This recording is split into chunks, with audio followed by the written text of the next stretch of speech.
ഇന്ന് ഞങ്ങളുടെ ഓഫീസിൻ്റെ തൊട്ടടുത്തുള്ള ബീച്ചിൽ ഫുൾ ആംബുലൻസ് വന്ന് നിർത്തിയിട്ടുണ്ട്. അപ്പോൾ എന്താണെന്ന് ഒരു പിടുത്തമില്ല. കുറേ അമ്മമാർ വീൽ ചെയറിലൊക്കെ വരുന്നുണ്ട്. ഒരാളെ കിട്ടിയിട്ടുണ്ട്. നമുക്ക് കാര്യങ്ങളൊക്കെ ചോദിച്ചു നോക്കാം.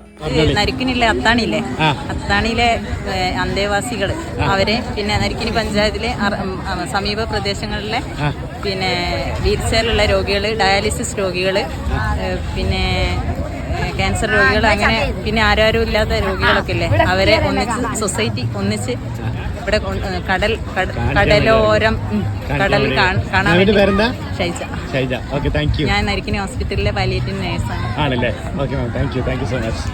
പിന്നീടാണ് ഞങ്ങൾക്ക് കാര്യം മനസ്സിലായത്. ഇവരൊക്കെ മുഖത്തുള്ള ചിരി കണ്ടോ? കാരണം ഒരുപാട് അസുഖങ്ങളൊക്കെ ബാധിച്ച് നടക്കാനൊന്നും പറ്റാതെ വളരെ ബുദ്ധിമുട്ടായി ഇരിക്കുന്ന കുറേ അച്ഛന്മാർ, അമ്മമാർ, ഉപ്പമാർ, ഉമ്മമാർ, ജ്യേഷ്ഠന്മാർ, നമുക്ക് വേണ്ടപ്പെട്ടവരായിട്ട് ഇങ്ങനെ എല്ലാവരെയും തോന്നുന്നുണ്ടായിരുന്നു. പക്ഷേ ആ നരിക്കുനി എന്ന് പറഞ്ഞ സ്ഥലത്തുള്ള പിന്നെ ആ നാട്ടുകാരെടുക്കുന്ന എഫേർട്ട് ഉണ്ടല്ലോ, ഭയങ്കര സംഭവമായിട്ട് ഇത്തരത്തിലുള്ള ആളുകൾക്കൊക്കെ കൊടുക്കാൻ കഴിയുന്ന ഏറ്റവും വലിയൊരു സമ്മാനമാണ്. കാരണം എന്താ വെച്ചാൽ എത്ര ദിവസം മരുന്ന് കഴിച്ചിങ്ങനെ കിടക്കും, ഇങ്ങനെ പുറം ലോകം കാണാതെ, നാട്ടുകാരെയും വീട്ടുകാരെയും വേണ്ടപ്പെട്ടവരെയും ഒന്നും കാണാതെ ഇങ്ങനെ ചടഞ്ഞു കൂടി ഇരിക്കുന്ന ആളുകളായിരിക്കുമല്ലോ.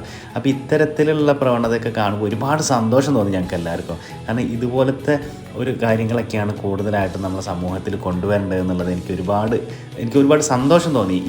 ഇവരെല്ലാവരും കൂടി കണ്ടപ്പോൾ കണ്ടില്ല, എത്രയോ ഫുൾ എല്ലാ ദിവസവും രോഗം കൊണ്ട് നടക്കുമ്പോൾ ഒരു ദിവസമെങ്കിലും പുറം ലോകം കാണാൻ വേണ്ടിയുള്ള ഒരു അവസരം ഉണ്ടാക്കി കൊടുത്ത് എല്ലാവർക്കും ഒരുപാട് അതിന് ദൈവം നല്ല പ്രതിഫലം നൽകട്ടെ എന്നുള്ള പ്രാർത്ഥന മാത്രമേ ഉള്ളൂ. കണ്ടോ, ഇവരെല്ലാവരും കടൽ കാണാൻ വേണ്ടി ഇരിക്കുകയാണ്.